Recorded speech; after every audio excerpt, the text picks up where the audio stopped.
The following podcast contains advertisements. If you prefer a podcast without advertisements, you can sign up for our ad-free version at patreon.com/lawfare. That's patreon.com/lawfare. You'll get rid of the ads, and we'll be very grateful. Right now, our lives are on our phones. And with our phones full of live-streamed exercise classes, midday work calls, and nightly family video calls, there's no room for fraud calls. Thankfully, AT&T makes customer security a priority, helping block those pesky calls. It's not complicated. AT&T Active Armor, 24/7 proactive network security and fraud call blocking to help stop threats at no extra charge. Compatible device/service required. Visit AT&T.com/activearmor for details.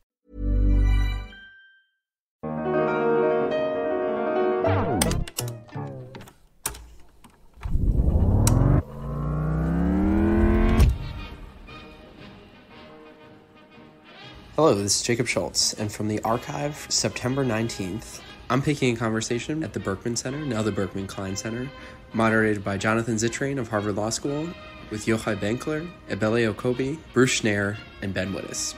They talk about surveillance, consumer technology, corporate behavior, and all sorts of other tech issues that were live in 2014 and continue to be live today. I'm Benjamin Wittes, and this is the Lawfare podcast. That was Internet security guru Bruce Schneier speaking this week at a remarkable event at the Berkman Center for the Internet and Society at Harvard University, an event at which I also spoke. It was one of the best public conversations I've been involved in since the whole NSA scandal started. It was moderated by Harvard Internet law scholar Jonathan Zittrain, and it included Yochai Benkler, also of Harvard, Schneier, and Ebele Okobi, Senior Legal Director for Human Rights at Yahoo. It also, to everyone's surprise, turned out to include Tim Berners-Lee, who invented a little thing called the World Wide Web and spoke up with some surprising remarks from the audience.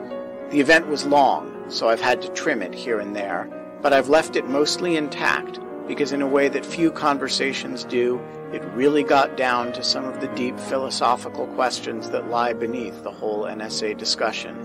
Enjoy it. It's the Lawfare Podcast, Episode 61, Defending an Unowned Internet.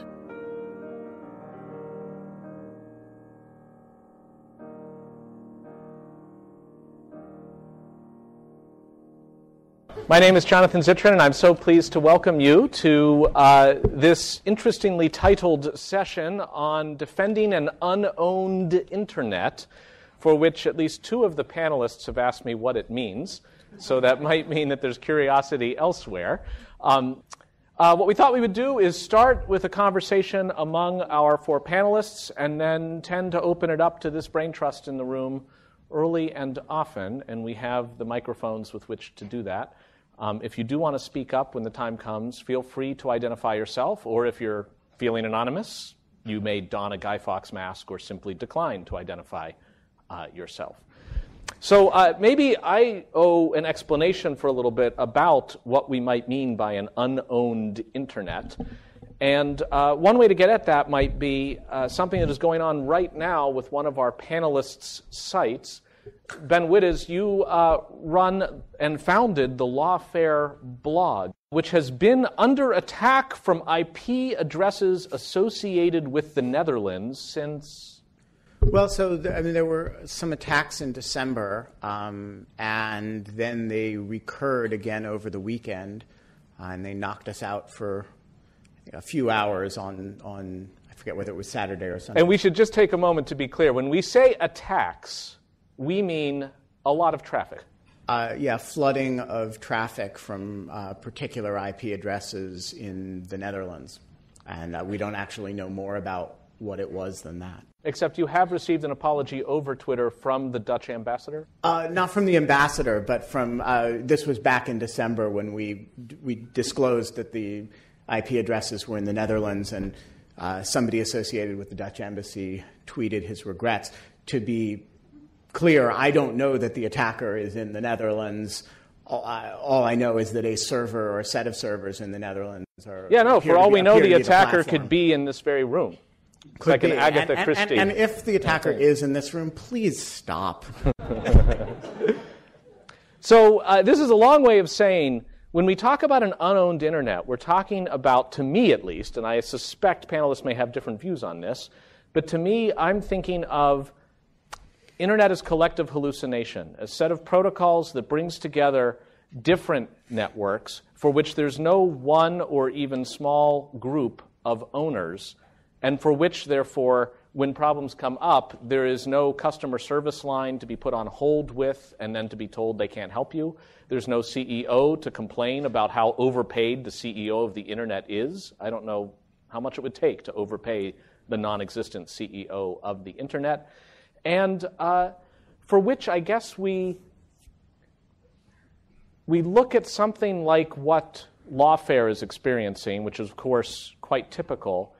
And if we fast forward 10 years, in addition to all of the very direct and obvious questions that we will be hearing about today that have to do with government surveillance, government intervention, treatment of the internet space as a space where the armies operate and as a space for war, in addition to all of that, there's the question that if 10 years from now, because of attacks like this, everybody pretty much ended up sheltered under the wing of Amazon Web Services or one of 3 other worldwide conglomerates that can offer you protection from attack, and they'll take care of everything, but you think you're surfing the web, what you're doing is visiting one of 4 entities.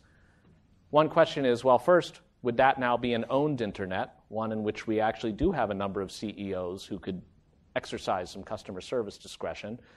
And if so, is that a problem? And how might we relate to that? And I'm hoping that Ebele, who's here, may be able, in addition to speaking to some of the usual stuff having to do with dealing with governments and relating to them in the social responsibility space, maybe also speak to that. So that's at least my take on our rather capacious topic. And for that, I just want to now just go through and have a brief introductory moment with each of our headlining participants. So, Yochai, let's start with you. Your frown is beckoning. So you are the winner of awards from the Electronic Frontier Foundation, from the Ford Foundation, from Public Knowledge, a Lifetime Achievement Award from Oxford University. So you're done. You can leave. Oxford has a long lifetime. And I guess it's the lifetime of the recipient, not of the giver, but probably. Yeah. Are you intimating that that's shorter? The singularity is near, but that is beyond the scope of our panel. Yochai, just anything more you want to say by way of introduction to situate yourself on this topic, and an idea you want to put forward as far as what concerns you most about the state of an open or unowned internet in 2014? I think the concern or the worry that I have as I look at the last, and I don't think it's only the question of NSA eavesdropping and surveillance, but more generally, I think the concern I have is one in which we're seeing a series of changes to structures of ownership, to locations of data in the cloud, to processing of big data, to the smaller number of companies, to surveillance as a business model as well as surveillance as a control model, where the question becomes whether the set of disruptions that broke through a whole set of systems of control that typified the 20th century and that we associated with the internet, we associated with the web as cutting across a whole set of control systems, were the source of creativity and innovation from places that weren't supposed to be there, of democratic participation, of autonomy and cultural creativity and creating identity. The whole class of technologies that cut across traditional media and economic organizations, etc., and really were the foundation of the freedom that I think we all celebrated over the last 20 years. The concern I have is that the same clusters of technological capabilities are now being recreated as control systems. And the potential was always there, and the concerns were always there, but that becomes the concern, whether they become control systems. So it's not so much unowned in the sense of a single company or not, but that the habits and practices of use, both at the edges and at the core, become habits of surveillance, information, environment manipulation, and control by whoever is in the position to do that. And would you have just a quick example of how that could bear out if the trend line goes in the direction that you'd not like it to go? You know, fast forward 5-10 years, what would that look like that would be different from now? At one level, it's the sense that if you had a moment from the perspective of democratic citizens thinking that they can talk to each other, form communities, speak, be active, be edgy, be disruptive, that the sense that everything you do all the time is susceptible to search and analysis and constraint. And if it turns out to be threatening to a sufficiently powerful source of power within the state, particularly in the United States, the national security establishment, that becomes something you have to worry about. And you can't participate. And you basically go back into the set of mid-20th century of cursing about something that you disagree with, but not really believing that you can do something about it because you're concerned about disruption. And the flip side of that is that the quality and refinement of marketing of video, for example, becomes such that we see a recreation of the passivity of the overwhelming majority of the population, and what we get is Netflix replacing the three networks. But fundamentally, the experience of visual cultural immersion is one of passive consumption rather than shared creation. Got it. So it's kind of a combination of people on their best behavior for fear of acting out against the prevailing norms as established by the powerful, and basically WALL-E, where people are in the very long middle of that movie sort of just coursing around and drinking milkshakes. It's my dim memory of WALL-E. I obviously need to watch it on Netflix, and my medium would be my message. Yep. Bruce, why don't we turn to you, because my sense is you may have some fellow traveling to do with Yochai's concerns, but you are known, I think your general tagline is noted security expert, and also troublemaker, for whom we had said I had to make effort to try to compete on shirt with Bruce, and I lose once again. But tell us a little bit about how you've come to this topic and even to the chair you're in. When I think about the owned internet, I think about the dangers of it, that there's enormous social value to commons, to unowned space. And it's not just the internet. We see this in the physical world, that the physical places people congregate are malls or Zuccotti Park in New York that are treated as public spaces. We believe they are like sidewalks, but malls are not like sidewalks. You can be banned from a mall. There could be rules about the mall where I live in Minneapolis is a rule about teenagers not being there at night without their parents. So suddenly what we perceive as a common space becomes an owned space with rules that are set by companies, by for-profit enterprises. And similarly, we might think of Facebook as a commons, a place where we go to talk to our friends that we couldn't imagine that someone can say, hey, that topic is unacceptable. That photo is unacceptable. Your account is now unacceptable. Because that doesn't happen in our conceptualization of the space. But because it's owned, because it is not a commons, that happens. Apple can decide what apps are acceptable for sale at the iTunes store. We certainly imagine it is like a free market and there are apps and you can buy them. That's actually not true. It is an owned market and it is controlled and there are rigid rules. And if your app doesn't meet the rigid rules, it is off. And there's no – it's not like a government where there's legal recourse where you might be able to challenge that. The rules are rules. I mean, they can decide that you can challenge, but they can decide not. So when you look at this notion of an unowned internet, you have to look at the enormous value of it, that things can come out of places we don't imagine, that innovations, that marginal groups that the majority might find unacceptable are allowed to congregate and speak. And now we have to deal with the fact that some of them are acceptable criminal organizations, and some of them are just minorities in countries where they're not tolerated, sexual minorities, religious minorities, cultural minorities, are because of the commons nature. I mean, that's why. And as we lose that commons, and I'm talking about it from a corporate perspective, you also can lose it from a government perspective too, surveillance and censorship and all the things that you expect not to happen in a commons area. I mean, there are protests you can have outside Harvard Yard that you can't have inside Harvard Yard. Even though we walk back and forth freely like there's no difference. Legally, there's an enormous difference. And I worry about that difference on the internet because you often can't see it. And I gather you have this worry despite the fact that you might agree with the claim that this day in 2014, the internet offers more freedom, more affordances to people to express themselves, to gather, to petition, than at any time in the past. The slope of the curve is still going up, yes? I mean, the slope of the curve is going up. In some countries, it's not. It really depends where you are. We happen to be very lucky. If you were in, I mean, this is not internet, this is cell phone, but if you were in the Ukraine and participated in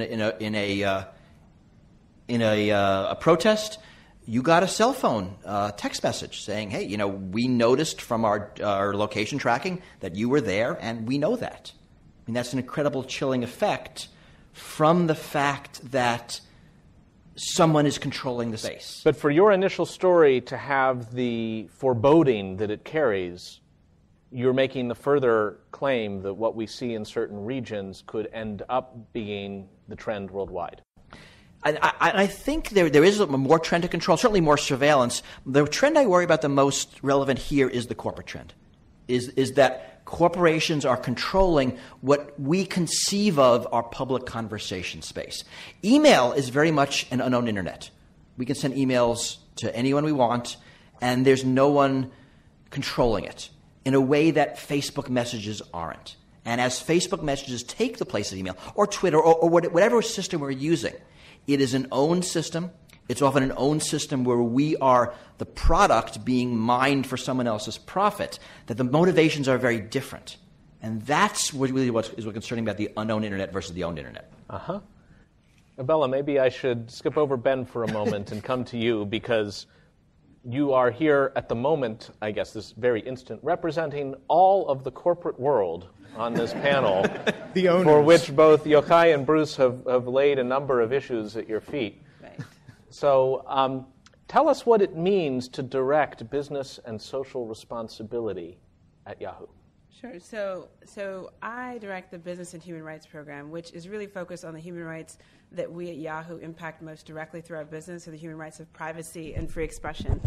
And when I say privacy, I'm talking about privacy vis-a-vis government requests for user data. So essentially what I do is at the sweet spot of everything that we're talking about now. And I think what's interesting about these conversations is that when I first started this job in September of 2008, when I would tell people what I did, they would say, oh, that's about China. And I'd say, actually, this is not an issue that's specific to China. This is an issue that we face everywhere in the world. And people say, no, that's not possible. I mean, there are good countries and there are bad countries.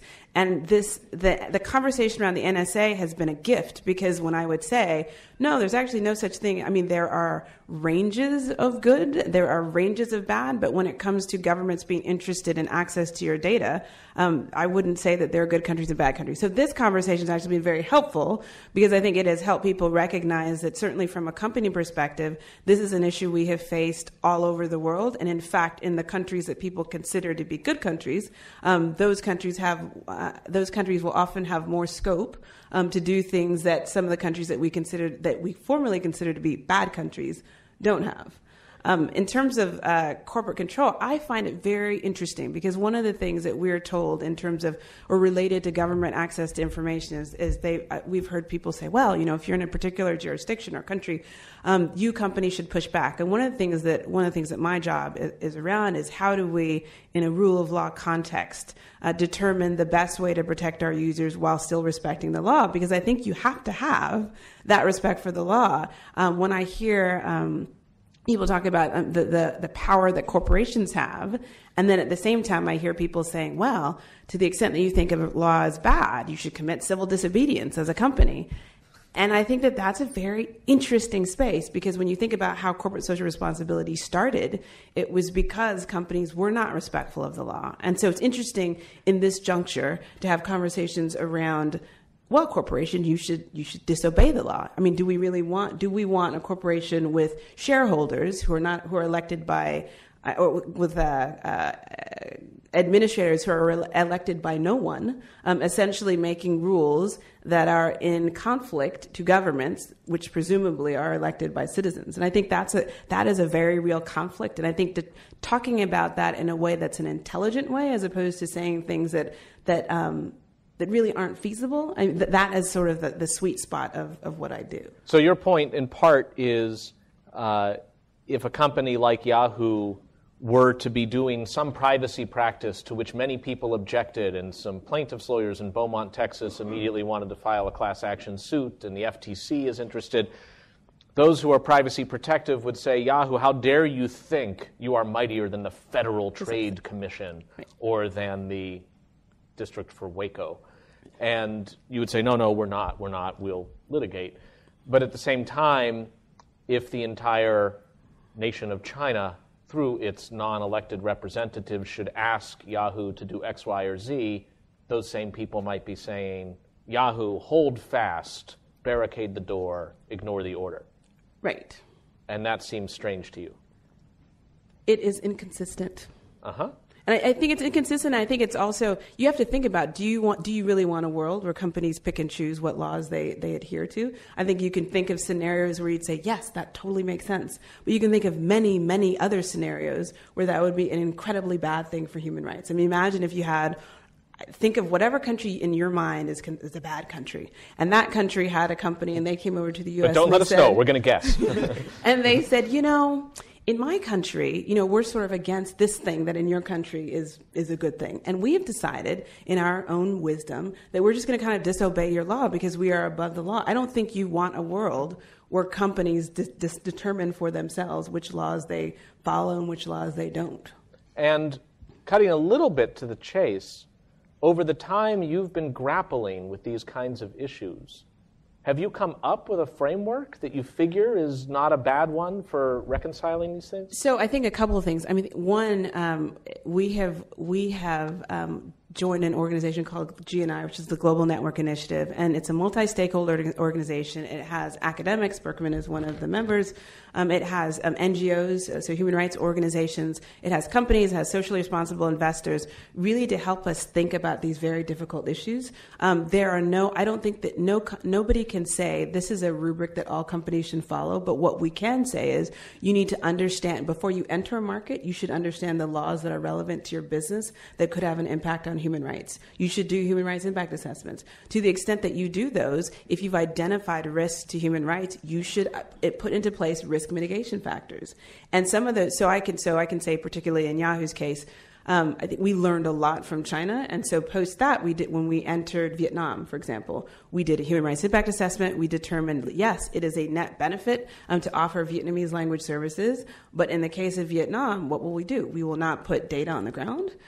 We will not, in terms of Vietnam, we will not have people on the ground who have access to user data, and we will not have people on the ground who have editorial control. And so and we'll put the service subject to another law that we think is a little bit less restrictive, so that we can make decisions that aren't directly impacted by Vietnamese law. And whose law did that turn out to be? Singapore, which is... Anyone who knows anything about Singapore law, particularly anything that's going on now... who hasn't been sued in Singapore, right? I think you will start to see the difficulty of it as a company. I mean, you can pick a law that's better than other laws. And so Singapore, because they are, certainly at the time, were very interested in business, and so they had laws that were different than Vietnamese law. But wait, so are you revering this practice? Or are you, the practice of serving up the Vietnamese service from Singapore, kind of like flagging a Panamanian tanker because that's, or incorporating in the Cayman Islands? So I wouldn't say it's revering. I think this points out the difficulty that companies face in trying to do the right thing in this space. Uh-huh. So, I mean, and that's why I said I don't think that there are solutions that are perfect for every company in every context. But I think doing the work of thinking about the problem and trying to organize your business in a way that is as respectful of human rights as possible, that's the best that companies can do. And I think the other piece is being very much engaged with NGOs who do this work, so that because there are always crises. So as crises come up, you can make decisions on the fly that are informed by people who understand the human rights implications. Got it. And last question before we turn to Ben. If an engineer were to burst excitedly into your office and say, Eureka, we have figured out a means of encrypting everything on the way, on the server, for all of the communications of our Yahoo customers, so that even we can't read their email, even for quality assurance purposes. We must assume we cannot guarantee quality, but their email will be secure. And that means that government requests could fall like snowflakes around us, and they would only melt. Is that... I don't know why I thought of that metaphor. It's the melting we're hoping for.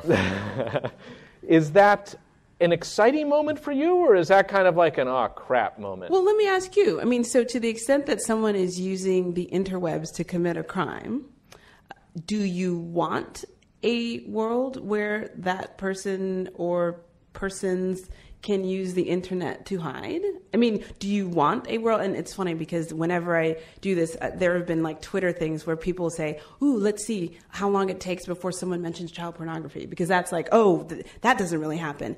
Has anyone here worked at an internet company? Okay.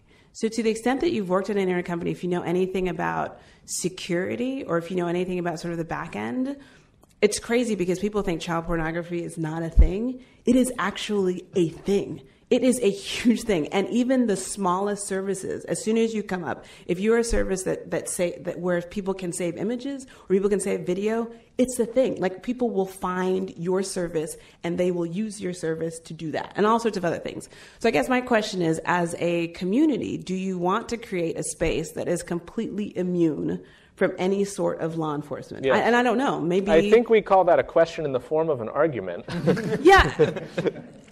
But I would really ask, I mean, yes. and there may be people yes. who want that. So. Yes. And the question you're pointing to then is, if we try to make it as simple as the internet we want is one in which two or more entities can exchange bits with zero opportunity to inspect it in the middle as part of the fabric of the internet, or even to crack the endpoints and inspect it without really doing some analog physical world gumshoe work.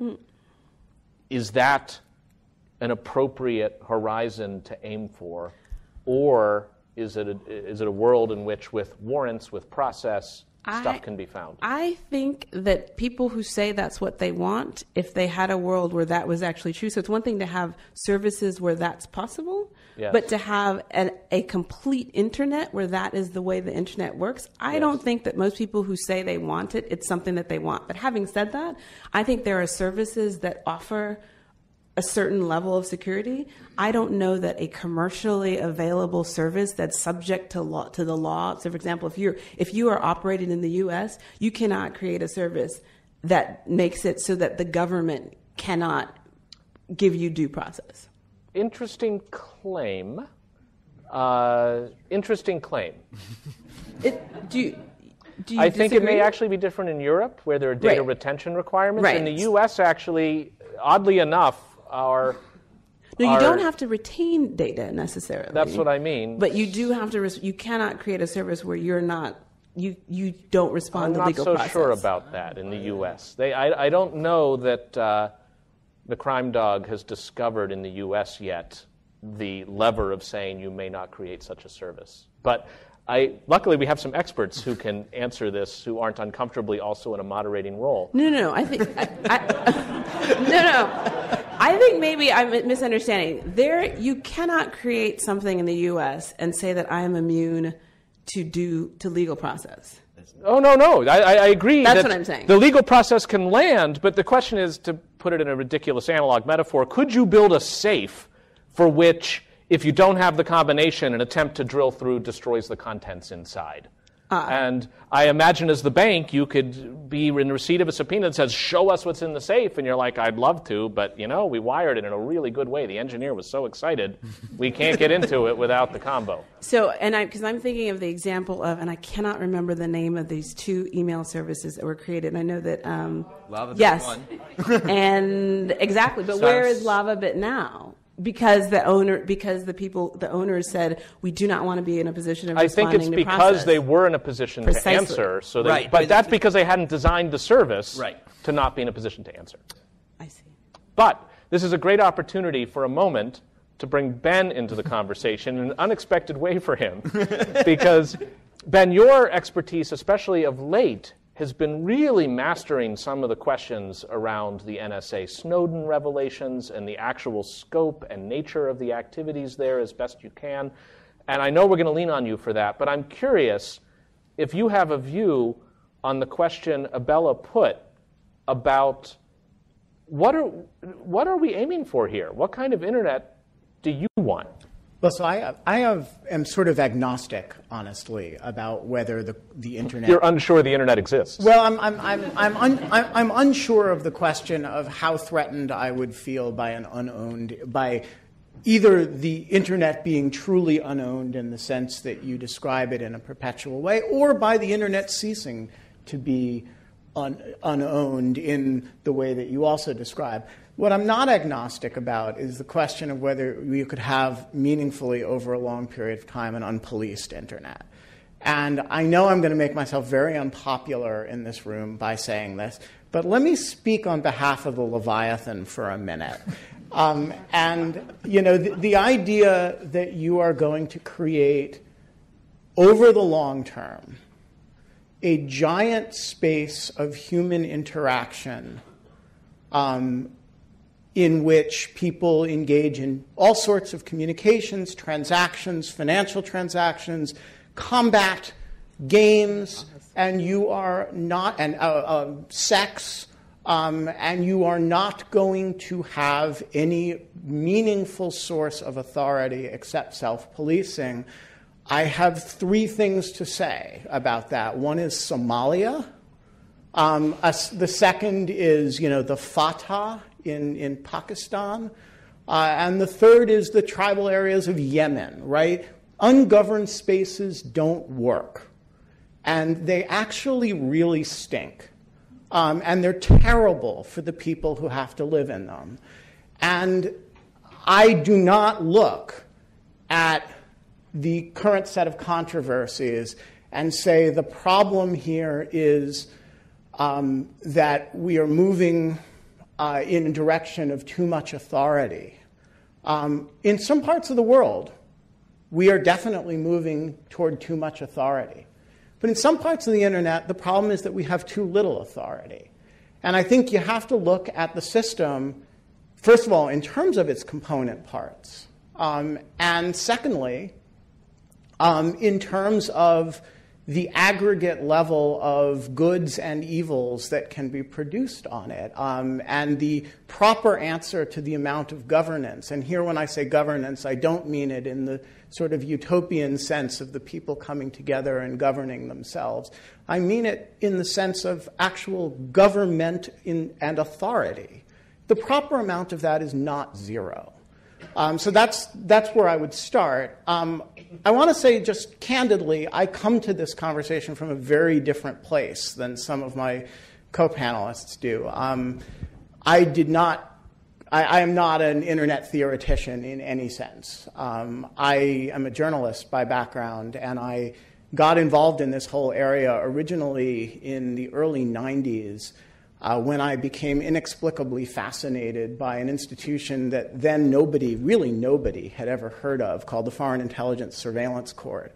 And I was fascinated with it because I was a young civil libertarian journalist who couldn't believe that it was not COINTELPRO. And for those who weren't young then because they didn't exist then, do you want to just say a word about COINTELPRO? Oh, COINTELPRO. Because that sounds like what's inside our laptop kind of thing. and my COINTELPRO is an i7.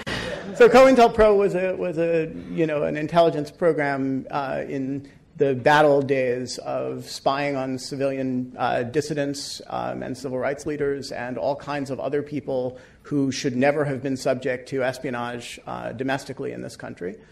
And I was incredulous that there was a secret institution authorizing electronic surveillance and by the time I got interested in it, also physical surveillance in a secret room in the Justice Department.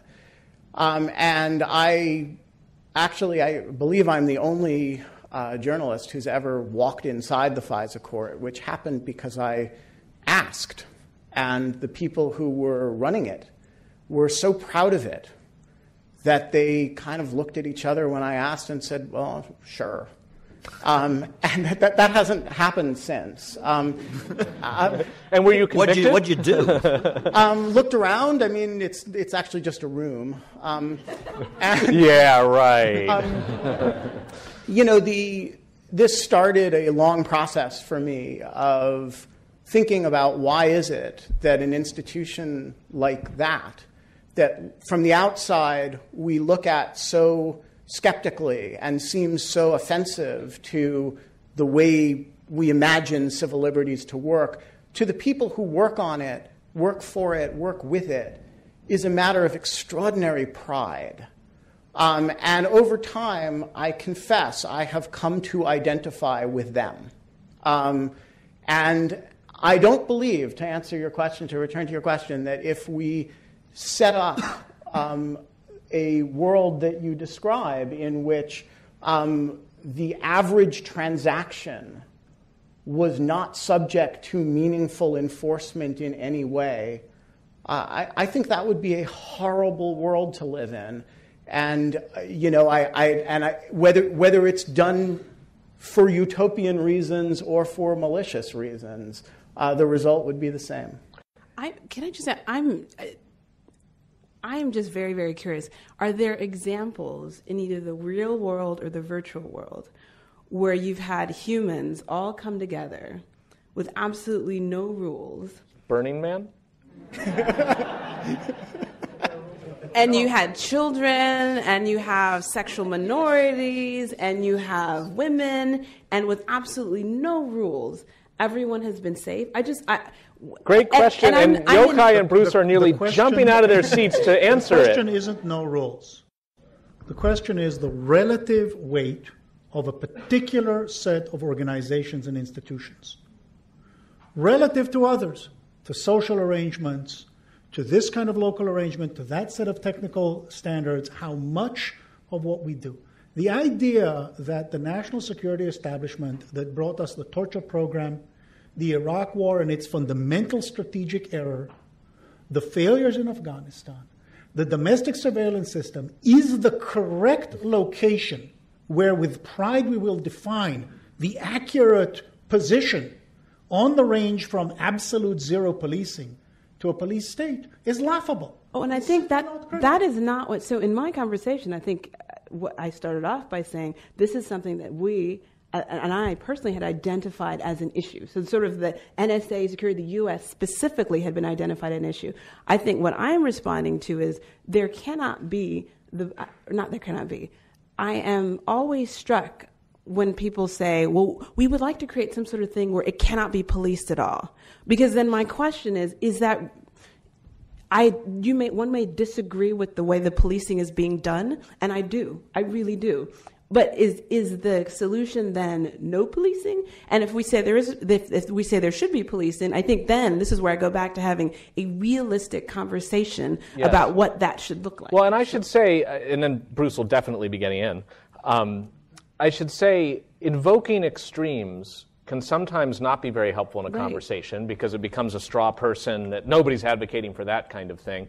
On the other hand, it can sometimes be helpful because it can be a way of testing to see what page this group is on the same of. That sentence didn't end the way I wanted it to. But it's that preposition at the end you should never. But it's a way of figuring out, for example, really, what is the horizon that we would aim for? Do we have shared values and the devil is in the details? Who should hold the sheriff's badge and to whom can it be entrusted and what limits should there be on the watchers? Versus, is it entirely possible to build a new configuration because of the dynamics of this space that might not need that kind of thing? So I know, Bruce, you're wanting to get when I think of this unknown internet and that we wouldn't like, what I think about is the internet before, like, 1997, right? Before the FBI figured out how to use it, before corporations figured out how to monetize it. That's fundamentally the unknown internet. When people say, this is what we want, that's what we want. The internet that was created by the government? Right. The internet was created by the government, completely clueless, unpoliced, because the government had no idea. Right? And we know about the court cases from that, and we paid attention. When, Steve Jackson games, the FBI seized their servers because they wrote a game that talked about hacking, and it wasn't hacking, but they didn't know the difference. I mean, we had a lot of very clueless government. It was only recently that governments figured out how to police the internet. So the unknown internet, that thing that you're saying would be so bad, we've experienced, and we kind of came out okay. Of course, the degree, scope, and amount of activities going on that has changed dramatically. Quite different, yeah. And I think it's a fundamental error, and we all do this. We think of the internet as a separate thing, right? An internet that is unpoliced. So what does that actually mean? The internet is used by people. People are always policeable. We're looking at one particular communications channel. And even today, quite a lot of internet crime is solved through non-internet police investigation. I mean, it's not that the child pornographers are eavesdrop on, we figure out who they are, we go get them. It's that people are followed and normal police procedure works. So, Bruce, just to nail this down here, let me ask, are you then saying you're okay with a zone where the bits move among the parties, not surveillable no matter how much legal process you throw at it and from whatever sovereign source, because you figure there's analog policing and other tactics that basically governments could use as if they were users of the internet and not privileged? That's sufficient for you to exercise the sheriff's prerogative? I mean, it's a couple of things. One, basically, yes, although there are digital techniques too. I mean, what we saw from the NSA's TIO catalog was a whole lot of government hacking techniques, right? The benefit is these are targeted against the bad guys, against someone. And you're cool with that? I think that is the right way to do things. What I dislike is surveilling everybody to get at the few. And fundamentally, we have to... Wait. This is so key. You're saying so long as it can be hacked, the government can do it. But if it couldn't be hacked, you shouldn't be able to present a subpoena and get it. You could present a subpoena, but technically, like you said, you should be able to build a system that is subpoena-proof in some way. Right? I can. But if it isn't subpoena-proof, then go to town. So it should just be like the cat versus the mouse, and may the best one win. Which is effectively the arms race that's happened all through human civilization. I mean, so fundamentally, we have to decide whether the good parts of society outweigh the bad. Right? Criminals can use roads. Criminals can use cars to get away from crimes. We can decide to put a governor in a car that will keep speeds under 50 miles an hour, and I can invent these reasons how it would make us safer because it will prevent crimes. We decide not to do that because the positive value of the technology enormously outweighs the negative value. But if you could hack the car to do it, you'd be fine. So targeted police investigation. Right? We get a subpoena, we get a warrant, go after the person, serve it against their home, against their computer. Those techniques are what we use, and we have a lot of security built in to ensure that is not abused in countries that have those. So we know how to secure ourselves from government abuses in that way. We don't really know how to secure ourselves from government abuses in the broad surveillance, the broad control context. What you think of as the fishing expedition. The fishing, but this is the phrase that the price of liberty is the possibility of crime. We have to decide whether we're willing, whether the positive benefits of anonymous communication, of free communication, of secret communication outweigh the negative. I think throughout our human history, it's shown again and again that the value of that is so great that we're willing to live with the crime that comes with it. And it's something we have to decide. I want to let Ben and Yochai get in, and then we'll open it up. Ben. Go ahead. No system sufficiently complex and open to permit people freedom to change and learn and experiment can be perfect. Imperfection is a core dimension of freedom. And so when you talk about imperfect policing, when you're trying to, the thing that Bruce was focusing on was not so much the arms race and subpoena or not, but the bulk and everything and the ambition for perfect knowledge and therefore the potential for perfect control, and at least the fear of perfect knowledge and perfect control, as opposed to accepting systematic, sometimes even stochastic, and we don't know where the imperfection will be, but imperfection pervading the system is a central part of how we avoid authoritarianism. And so, yes, that means sometimes terrible things will happen.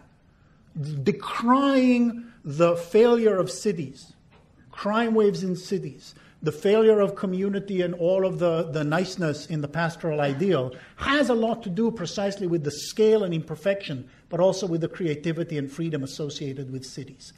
And until we accept, so that's why I reject the idea of the zero policing, but I also reject the ideal of using every piece of technology and law possible to be able to prevent any single crime. But we need imperfection, we need it there all the time, and we can't do without it. And you can argue that social progress is based on it, that being able to break the law is how we improve a society.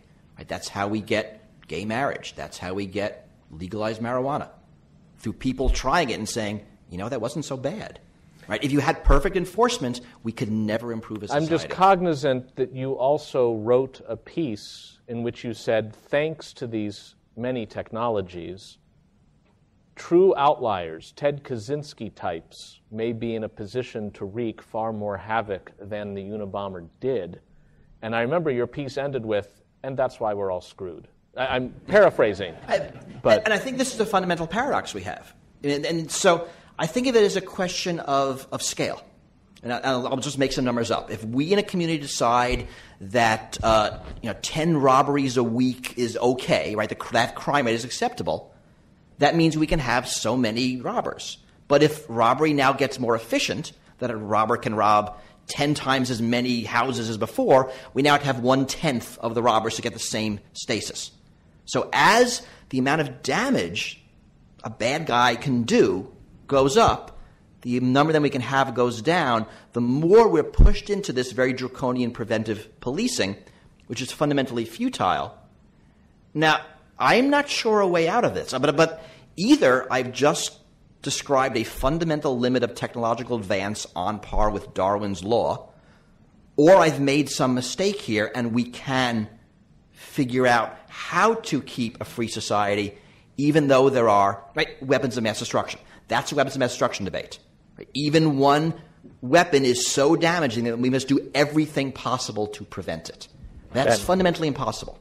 So, I mean, just to be clear, I am not talking about a world of perfect enforcement. I think what you guys are talking about is a world in which there are very significant zones of impunity, and in which there's no capacity for enforcement at all.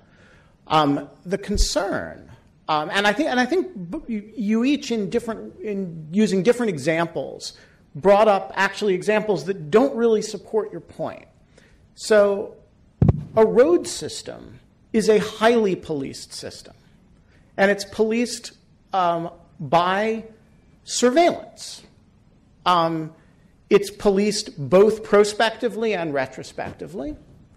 And there is a lot of preventive enforcement. And every vehicle on it is licensed, advertising its identity through a very crappy pseudonym, often that you select yourself. And every vehicle on it is licensed and tagged, and every person driving the vehicle is licensed and insured. So you have a whole lot of mechanisms there that make sure that the road system, not that there's perfect enforcement, but that there is capacity for enforcement. The example of a city which I think is a very good analogy for the internet. Think of, New York City or Boston in the 1970s and 80s. There was a big problem that a lot of people perceived with under-policing, right? We of course, we didn't call it surveillance because surveillance is such a nasty word. But we felt that there weren't enough police on the street watching things. So we invent nice words for it when we conduct surveillance in public places. We call it community-oriented policing, right? And we call it broken windows policies. We don't call it dragnet surveillance. But what it amounts to is large numbers of people representing authority standing around watching spaces to make sure that nothing is amiss. And they deter what you would call eccentric or potentially, of course, they deter crime. They deter a lot of other things, too. There's a good and bad associated with that kind of policing. And what we're talking about really when we talk about whether you're going to build the capacity for that kind of policing into the net or not, whether you're going to build it into the architecture, is whether you want the capacity for that kind of calibration of surveillance. I don't mind the word surveillance. I think there's lots of good surveillance, there's lots of bad surveillance, and it's not enough to call something surveillance. If you go to the CDC and you talk about disease surveillance, that's a good thing, right? They want surveillance. And so to me, it's not enough to say that we're increasing surveillance. You have to ask, are you increasing surveillance of a type that threatens liberty? Are you increasing surveillance of a type that protects liberty by precluding or diminishing the sort of activity on the part of non-governmental actors that meaningfully threatens it? And I think I accept both of your analogies, but I don't think they support the points you're making. And I would say the one thing that I would add to that, I agree with everything you said. The one thing I would add to that is one of the things, because my role is human rights, we get a lot of conversations around the internet as a safe space. And so specifically, not just in the U.S., although it's a problem in the U.S., it's a problem around the world around women and the internet. So if you look at numbers around, women having voices on the internet and what happens to them afterwards. It's a very interesting phenomenon to see that when women are public on the internet, what happens to them afterwards. So the threats of rape, all kinds of things that go on in sort of that space. And so when I think of a completely unpoliced space, I think of a space that is less safe for women, that is less safe for sexual minorities, that is less safe for unpopular opinions.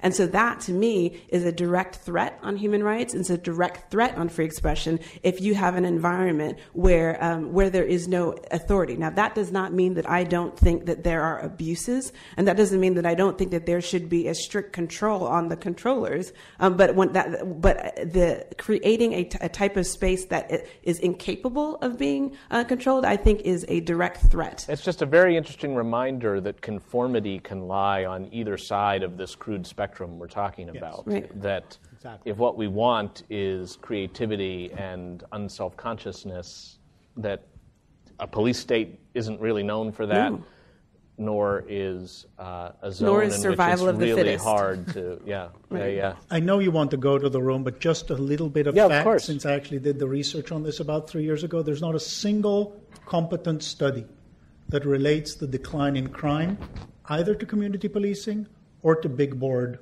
data. There's a lot of self-serving belief on both of those, but if that's the theory, then there's better data on the use or not use of lead paint than there is on community policing or big board policing.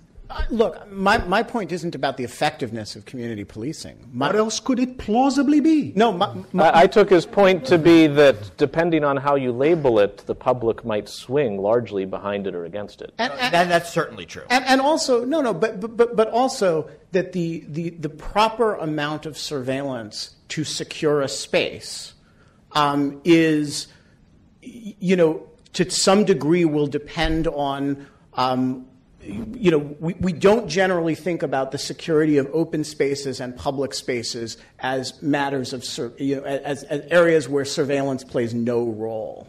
But I guess Yochai's point is that seems to be, in many cases, the case, that surveillance does not play a role in securing the space, that our value comes from investigation of events after the fact, well, and the deterrence effect that and the brings. meta question may be, to what extent does whatever disagreement rests here lie with how effective surveillance is?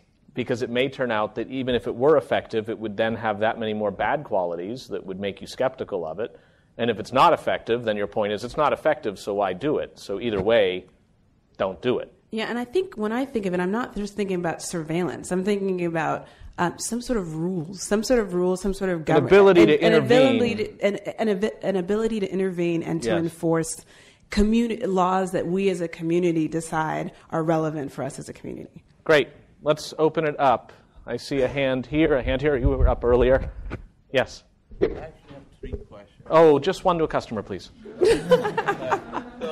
Well, the tiny and just a clarification question is, I heard a lot about subpoenas and how it should be subpoenaable but then destructible. But so then, I guess my question is, could you does subpoenaing passwords included? Like, you must provide a password that must unlock this. And you mean directly to a user. This isn't to an intermediary now. Oh, yeah, to a user who might be at risk of incriminating himself. Yes. I don't know if anybody wants to speak. I didn't understand the question. So the question is how a subpoena comes in, or? No, I should let you clarify if you want, but my understanding was there have been these instances in which people in the American context have been asked to divulge their password so their hard drive can be properly looked at by authorities, maybe at the border or some other circumstance with a warrant. And if the person refuses to divulge, should that be protected, say, under a Fifth Amendment privilege, or is that what you're thinking? I can talk a bit about that. I mean, in general, I think this is an example of technology outpacing law. That our laws were very much written in a different time when things that were important to us were physically close to us. So laws protect our bodies, our homes, our cars, and there are different rules. And the things that are close to us, there are more stringent rules for the police getting access. We're now living in a world where the things that are close to us are on Google servers. And the rules haven't caught up to that.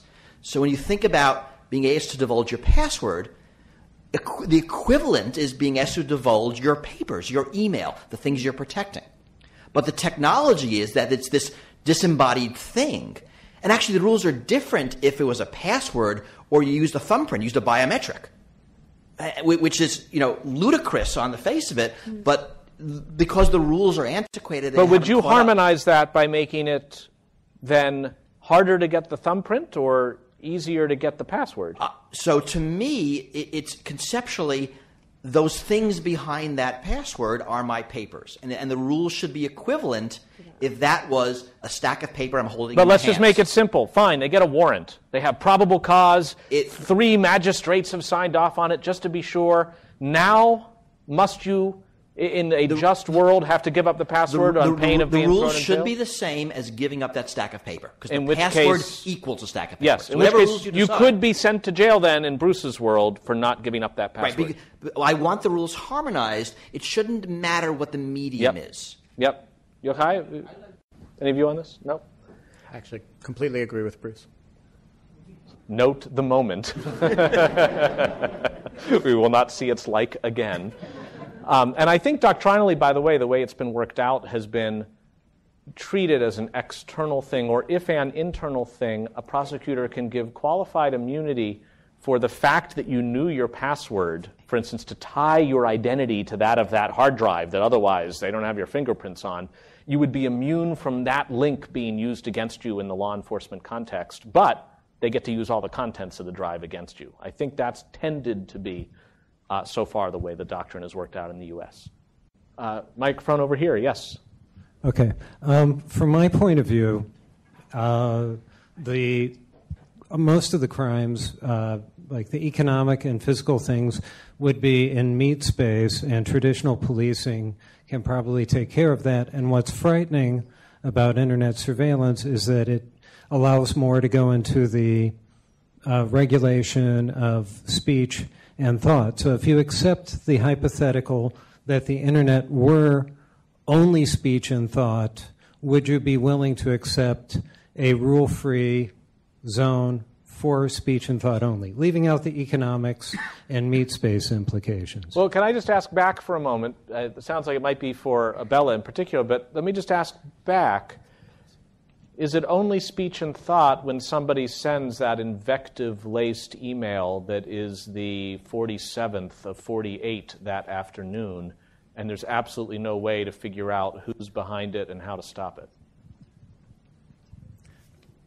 As a hypothetical, yes. As a hypothetical, let's say, just as well as mine was a hypothetical, because meat space does come into it. Yes, of course. Let's say yes. Ebele? I'm going to start by saying, unfortunately, that's not the world we live in. But putting that aside, let's think about a world where, someone can send, to your point, someone can send harassing emails, or someone can go on someone's Facebook page and write all sorts of stuff about you're a horrible person, horrible, horrible things. Now, do I want a world where that there isn't some sort of mechanism? It may not necessarily be surveillance. And do I think that's a safe world where someone can use the internet to harass someone? No. There may be now again, is surveillance the answer? No. Maybe it's community rules that make it so that person can no longer use the service. But I think that we are beyond the space where the internet is just about thoughts and feelings and penalizing thoughts and feelings. I think people can use the internet to do things that have actual harm. I think even more importantly, I don't think you could, not that we don't live in that world, I think we can possibly live in that world. Human beings are fundamentally a species of communicators. That's what we do. That's kind of why we're all here right now.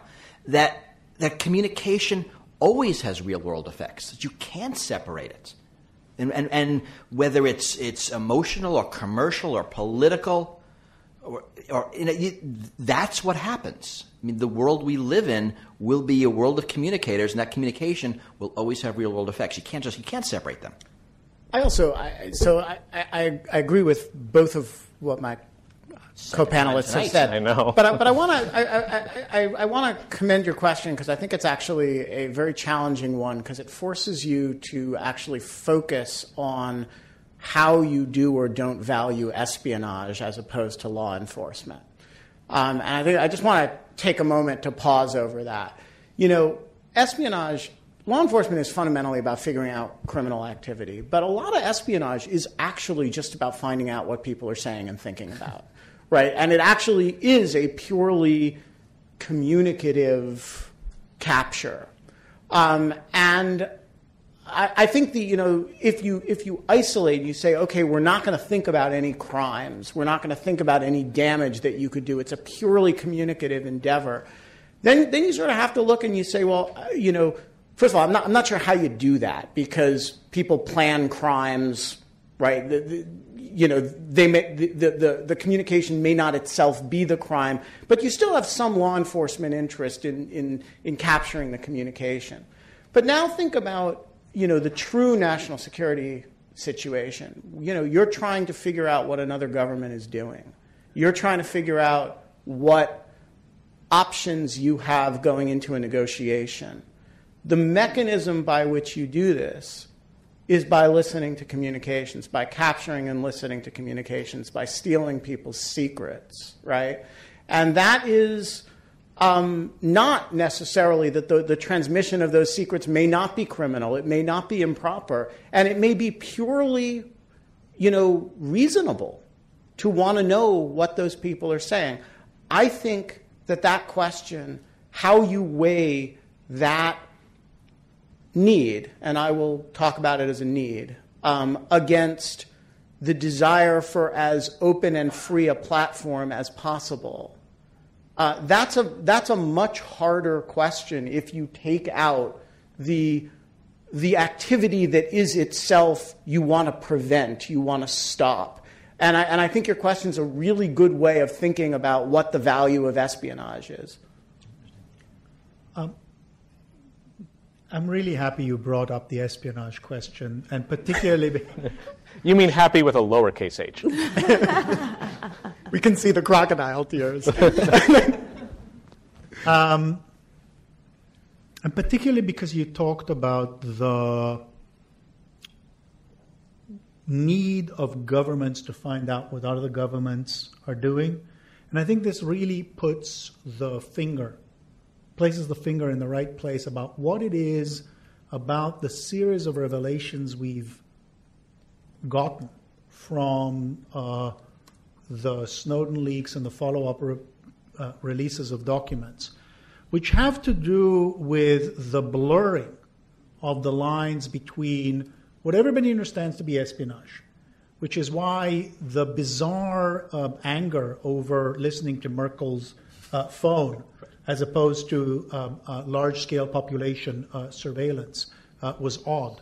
And the idea of centers of power that have a particular set of capabilities in terms of imprisonment, in terms of extremely disruptive investigation powers, transitioning from espionage, listening to another government, or from tailored bugs based on subpoena or not, to large-scale, systemic, population-wide awareness that really changes for the entire population what it is that it's about. And it's that idea. On one hand, you have the blurring of the civilian from the military through, on one side, terrorism, and the other, the expansion of the sense of the cyber attack to something that really is the same set of systems as opposed to distinct military-civilian, the complete annihilation of the distinction between combatant and non-combatant that's a potential threat and where they're located, and all of these really feeding into a conception of espionage that is about total observation of entire populations. I think that breaks down the espionage framework, and the way that you've described espionage really helps see that, and that's the deep concern. So there's a lot in there, and let me just say a few things. One is the NSA has always sought to vacuum up everything available to it within its lawful authority, and sometimes exceeding its lawful authority. There is simply nothing new about the idea that the National Security Agency takes a vacuum cleaner approach to overseas communications. And Ben, you're fine with that. You'd be happy to see that continue. Yeah, absolutely. And you'd be happy to see it continue to new technologies. How many people are quantifying themselves in some way? Anybody with a Fitbit, a Basis band, a Jawbone? All right, that's the cutting edge is here. The rest are like, I don't know what you're talking about. Product placement moment. If they're hoovering that stuff up too, is that okay? If they're getting a sense of whether this room is getting riled by the increased heartbeat? Well, hang on a second, because if the question is, do I have a problem with the acquisition of Fitbit information? Now, I can't imagine what foreign intelligence value that may have, but I can. As opposed to Angry Birds? And I'm wearing one. So, but if the question is, do I have an in principle problem with the acquisition of Fitbit information? The answer is no. If the question is, do I have a problem with surveillance against people in this room? The answer is absolutely. By whom? Surveillance by... Can the UK surveil this room? You know what? The UK, there is no rule that says the UK, except that GCHQ may have an arrangement with NSA that they wouldn't do a thing like that. But if the Russians are conducting operations against your Fitbit, that's maybe in violation of US law, just as half of what we do is in violation of Russian law. But that's the world of espionage, and there is just nothing new about it except the volume of information available for the taking to groups that want to take it. What is profoundly different, and this is where I agree with you, is that the general engagement on the part of the average person with devices that will tend to involve communications internationally that may cause that person to be subject to incidental acquisition in the course of that vacuuming up of a lot of stuff is dramatically greater than it used to be. And those bodies of data, the foreign and the domestic, are much more intertwined than they used to be. And so the impact of NSA activity on the average person is theoretically much greater. Now, why does this not scare the pants off me? Right now, I'm not at home. I live in the District of Columbia, and I have absolutely no assurance that the DC police are not at this moment knocking down the door of my house and going through my stuff. And yet, I am really, really confident that that isn't happening. And the reason I'm really confident that that isn't happening is, A, that the rules actually forbid it. And I know what the rules are, and they forbid it. And number two, that there is a series of compliance mechanisms that I am confident, if it were to happen, would kick in and allow me recourse, would prevent it in retrospect, prevent it from happening again. And that is exactly the same reason that I'm confident that my Fitbit data, not that it's not somehow showing up in some NSA database, but that I'm confident that it's not meaningfully being used in a way that threatens me at all. So I think there is an enormous difference in that comes from the fact that there's so much more data, that we as citizens in this year produce so much more data as we go through our lives. Everything involves computers. Computers produce data. And the difference can be seen in the Canadian story from last Friday. The story was about the Canadian NSA, I'm blanking on the acronym, CESG, or the other way around, was looking at Canadians at the airport.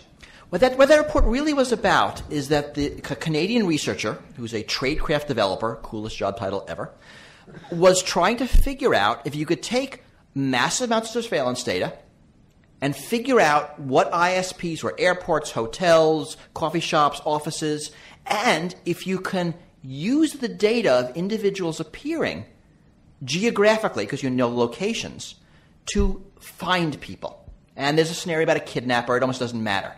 What's different is surveillance as we conceive it is follow that car. Right? There's a person, follow him. Surveillance today is we know some things. Let's go backwards in time because we have already surveilled everybody and see what we could learn. Now, we can argue there are enormous values in the kidnapping hypothetical that was in the Canadian report. In terrorism, you can argue that there's lots of very bad values. What happened it's not Estonia, in the Ukraine, right, where you have a chilling effect on protesters, but it's fundamentally different.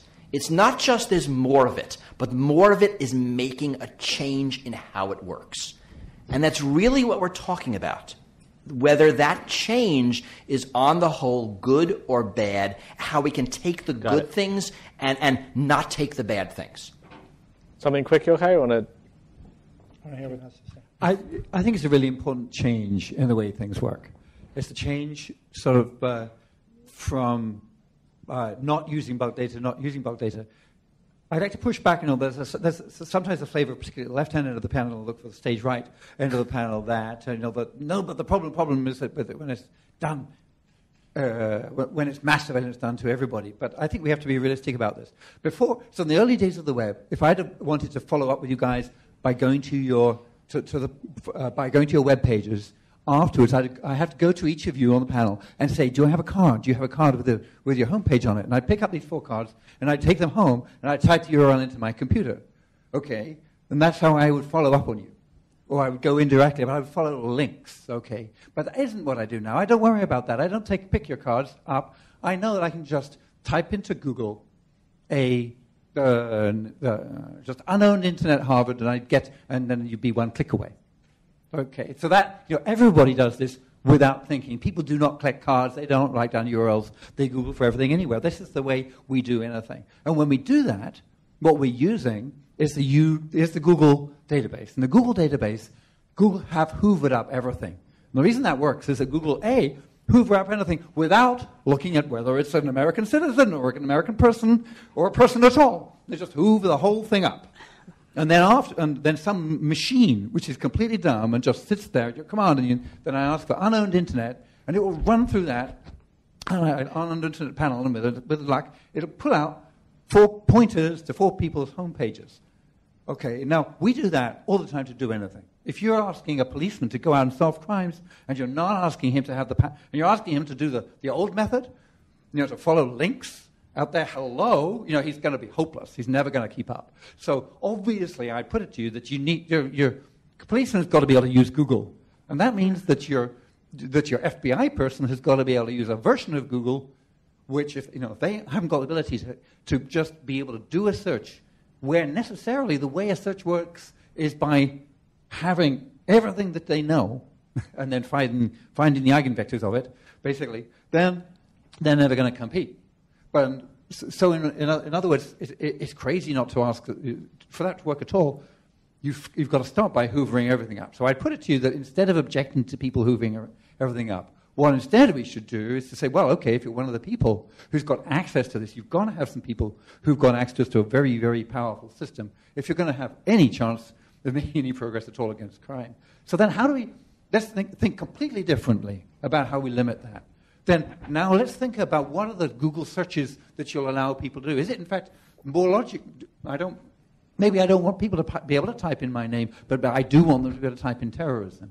If Google can actually detect a flu epidemic before anybody else has, just from what people do in the search engine, similarly, access to all the data the NSA has with the right machine, it's going to be very powerful, detecting really bad things happening without even any of the conversation being about individuals at all.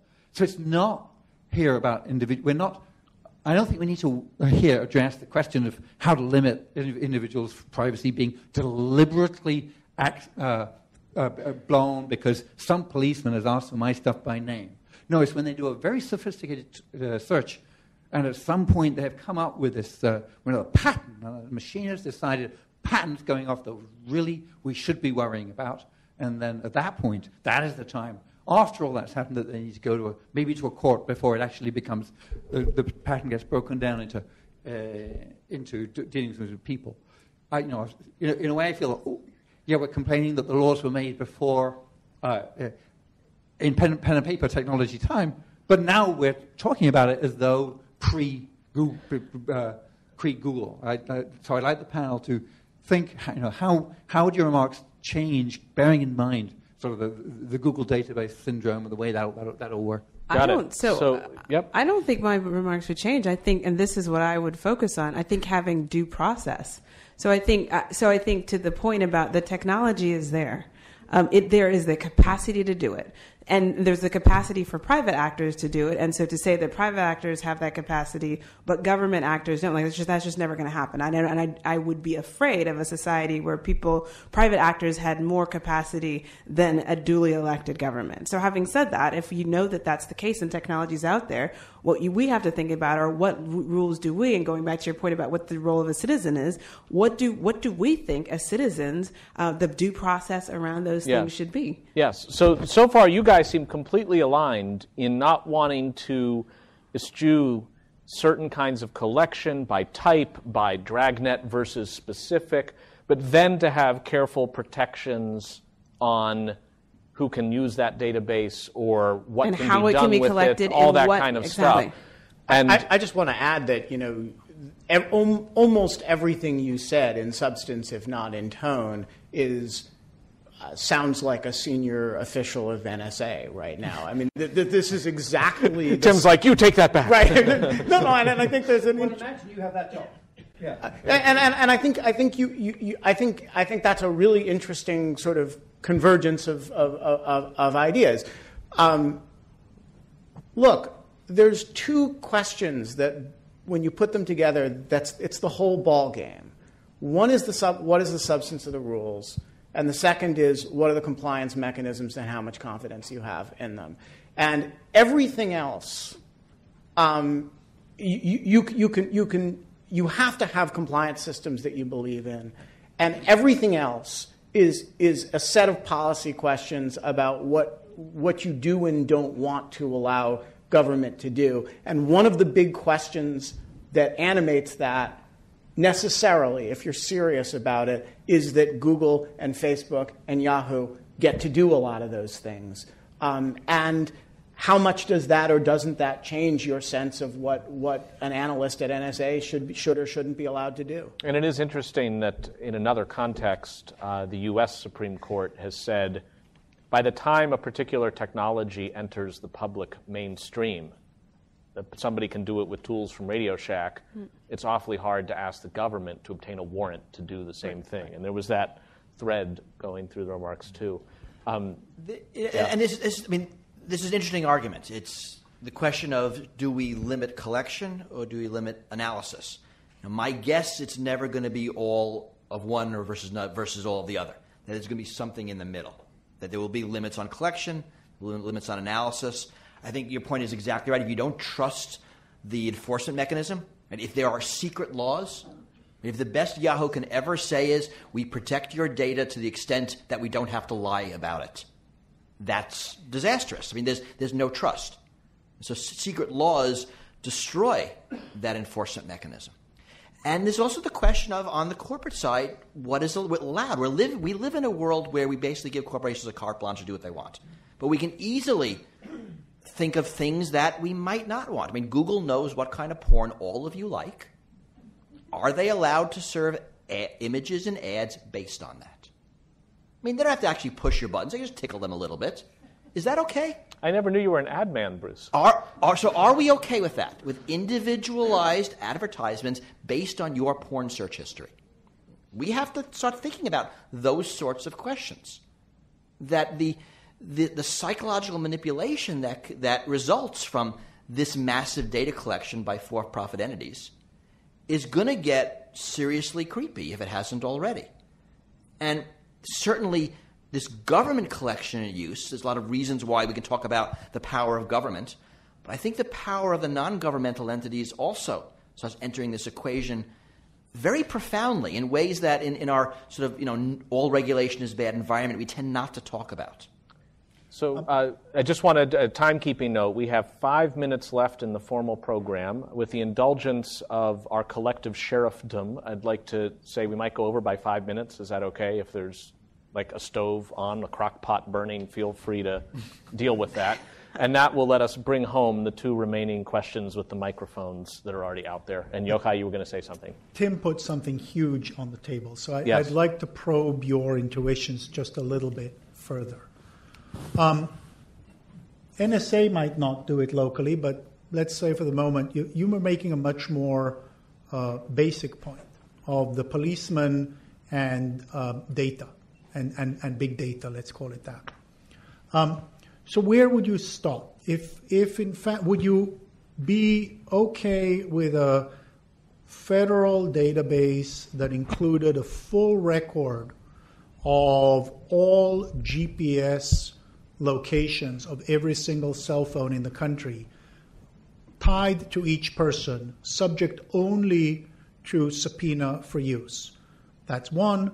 2, an equivalent of Google Desktop where every single file is cataloged and searchable of every single device that you have that has any document, also in a collective database available for data analysis by the police officer, subject only to constraint. Are both of those, or one or the other, a point beyond where you would say, let the policeman create their own version of Google? I think that it's not I wouldn't want to argue over exactly what is collected.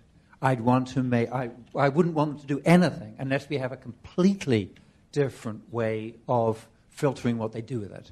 So in other words, if you build me a system, so if you put all that data, whatever it is, including take my heart rate, my activity, my position, put it in some deep mountain, in some vault, in some mountain, where you can run very powerful analyses over it.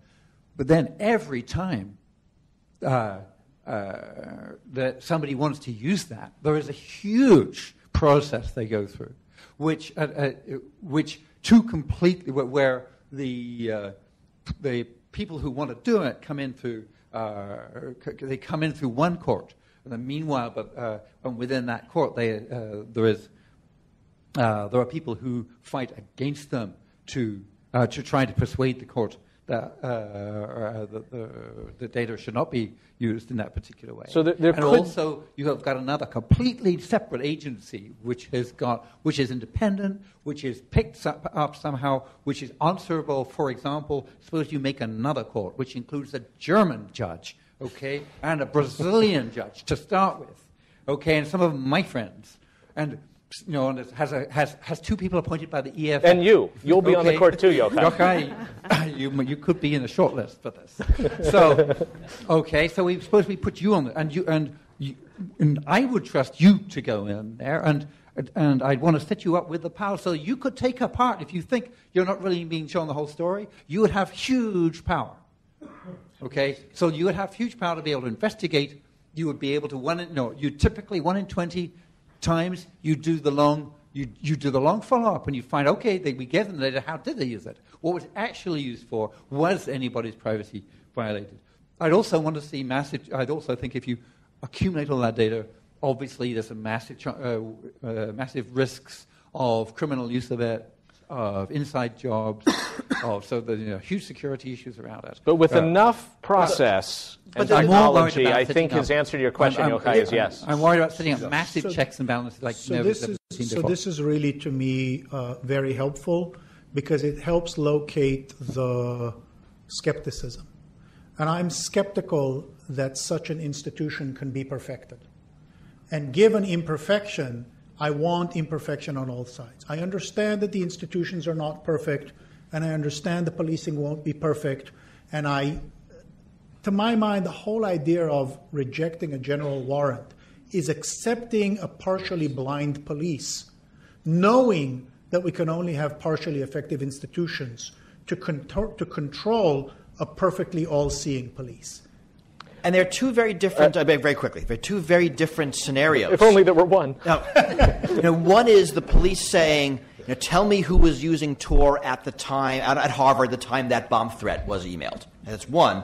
The other is the system itself saying, based on programmers, hey, look, I have something interesting. Do you want to see it? And those are very different. One of which is we know how the system is working. The algorithm is not obscure. The other of which is a Minority Report style. Right. This is a bad guy, but I can't tell you why. You seem to be skeptical, especially of the second. I don't know why.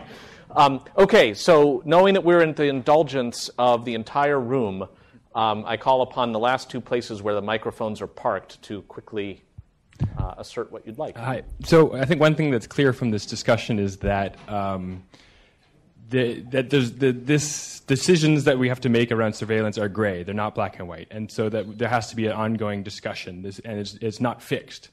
We have to, as things evolve, we have to continue to make these decisions. And I think that this points out a really clear difference between surveillance of, say, follow that car, of the policeman on the street, then even versus, say, cameras everywhere. And then you look at the NSA style mass surveillance, and you can see that the difference is of visibility. The policeman on the street is visible to everyone. Even the camera is visible. But very few of us will ever know if we were surveilled by the NSA. And therefore, we don't have an experience of what this surveillance is and how it's affecting us. And so this is, I think, one of the key things that you guys touched upon, and I think that really is an essential part of how we can make the decision of what is the right balance.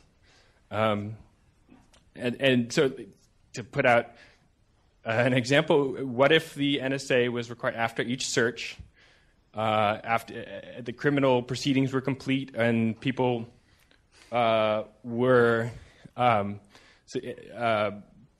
completed, that the person who was searched upon was notified. So, you may already have won. Yeah. So the NSA searches on your suspicion. Yes. On some suspicion, they search your name. In a few years, all the criminal proceedings related are settled, they Yes. send you an email, by the way, we searched your name. So we'll leave this as a question for everybody to think about, and of course, a specific example of more general possibilities of disclosure, embargoed disclosure. We just know this will come free and be known X years hence. Could that be a certain check? And whether it makes us feel better that since no one has told us we're being surveilled, maybe we're not, I don't know.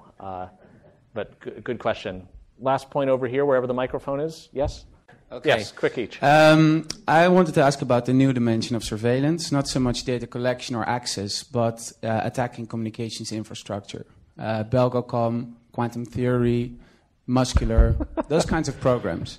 What's happening here is not so much this conventional paradigm of increasing collection or increasing access capabilities, but these are outright attacks, infiltrating 100,000 routers all around the world, facilitating mass surveillance with a click on the button.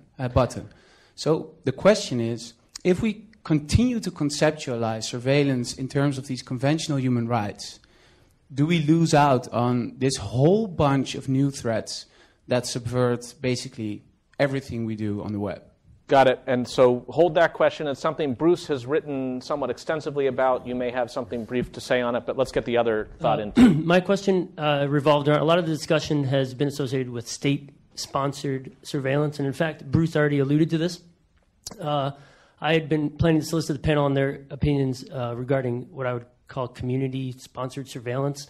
An example would be following the Boston Marathon bombings. At least 12 innocent people were had their lives turned upside down when they were accused of participating in the bombings. This followed a crowdsourced surveillance effort by 4chan, and Reddit, and others. Yes. And so, again, to follow up on Bruce and also the other gentleman's comment, I guess I would say that state-based surveillance may not be the only type of surveillance that we should be Great concerned topics about. Broached in these last things. And let's just work backwards real quick. Yochai, I think it's maybe to you, because you've been such a proponent and thinker about community-based and shared badge sheriff solutions. How do you put that in the context of the marathon? So actually to both of these points. Yes. The latter points. I think one of the things we're learning over the last few years is that imperfection touches everything, including social activities and social production. And our skepticism needs to be applied to everything, and our concern. I think there are reasons to privilege state surveillance because of the particular powers of the state and the way in which the state can really destroy. And by privilege, you mean privilege it for scrutiny and restriction. Yes. Privilege it in the sense of... That's a different kind of privilege. Yes, privilege it in the sense of spending as much time as we have on it here. To the point about disruption of basic systems or attack on basic systems, I think this is actually just a wedge opening for everyone.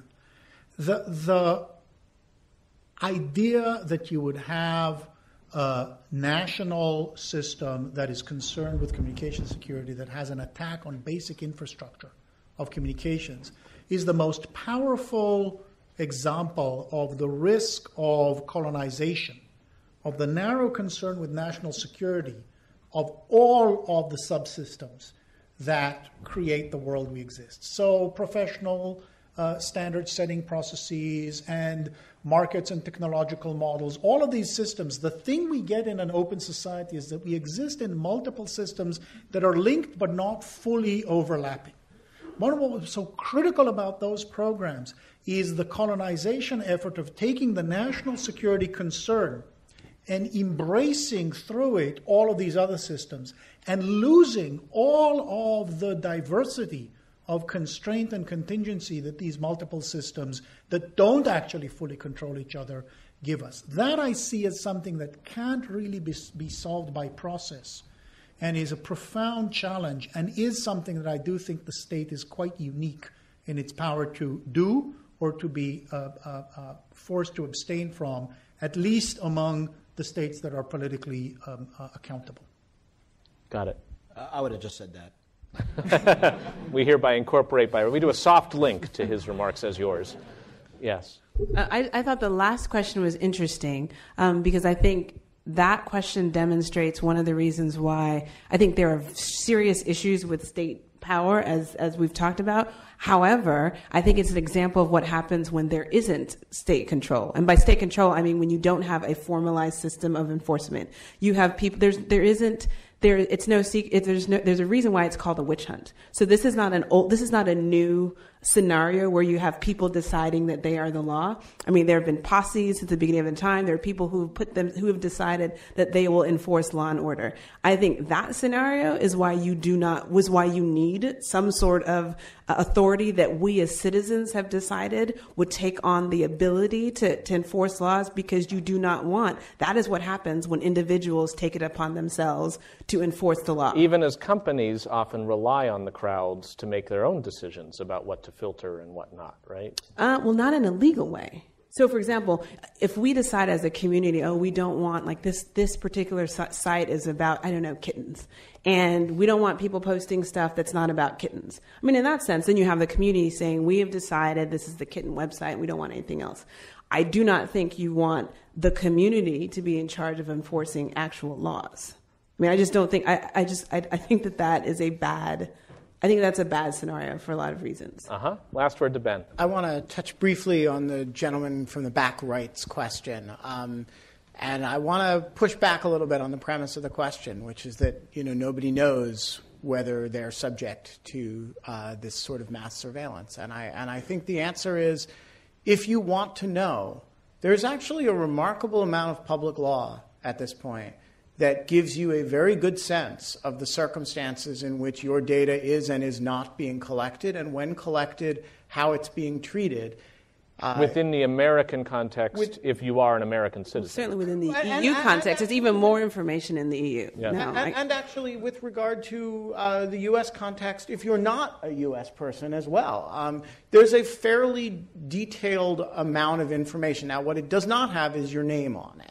And that means we are or are not conducting surveillance against you. But if you take a look at that body of law and that body of practice and that set of interactions between the FISA court and the executive branch over both the 702 program and the 215 program, you actually get a pretty good idea of what likely involve, how your data likely does and does not get swooped up and used. It is totally implausible to me that a foreign intelligence agency is ever going to put out the list of people whose materials it has and hasn't collected. That's a fantasy. What isn't a fantasy is the idea that you might have sufficiently clear public law, getting rid of the secret legal procedures, and have enough general statements of and policies and procedures declassified that you could look at it if you wanted and figure out how it interacts with your life. And I think there's areas where we're not quite there. There's a lot of areas where we actually are there. Well, we are here in the sense of at the end of our panel. I think the authorities have been turning the room temperature up to over 100 to make sure we leave. I will say that I think all of us maybe have a tendency, as we're thinking about past, present, future, a little bit of status quoism. I know I do, in which, hey, now is pretty good time. I like now. And then I worry about the future going in the wrong direction. And often when we're asked to test our instincts against possibilities that haven't happened yet, how unfamiliar they are often maybe the biggest variable to whether we find them acceptable or not, which also means what we can get used to, it might end up being the new normal. So with that, please join me in thanking our panelists and questioners for a wonderful discussion. The Lawfare podcast is produced in cooperation with the Brookings Institution. Thanks this week to the Berkman Center for making the audio of the event available to us. Sophia Yan, of course, recorded our music. And yes, once again, I'm calling on you all for help in spreading the word about the Lawfare podcast. Tweet it, share it on Facebook, And most important, review it and rate it in whatever podcast service you use. Thanks for listening.